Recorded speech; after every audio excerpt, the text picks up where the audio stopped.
ഇന്ന് ഞാൻ കൈതച്ചക്ക വെച്ചിട്ട് ഒരു അലുവയാണ് ഉണ്ടാക്കുന്നത്. കൈതച്ചക്ക മിക്സിയിലിട്ടിട്ട് അരച്ച് എടുത്തതാണ് ഇത്. ഒരു പാൻ അടുപ്പത്ത് വെച്ച് നെയ്യ് ഒഴിച്ചതിന് ശേഷം കൈതച്ചക്ക ജ്യൂസ് ഇതിലേക്ക് ഒഴിക്കുക.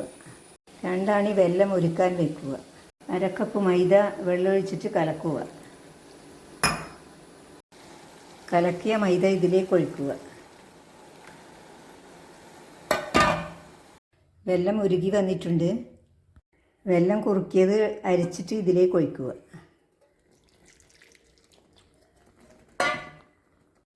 ഇതിൻ്റെ വെള്ളം വറ്റുന്നത് വരെ ഇളക്കിക്കൊണ്ട് നിൽക്കുക. അലുവ തയ്യാറായി വരുന്നുണ്ട്.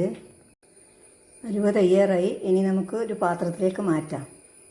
കുറച്ച് വെളുത്ത എള്ള് ഇതിൻ്റെ മുകളിലേക്കൂടെ ഇങ്ങനെ വിതറി കൊടുക്കുക.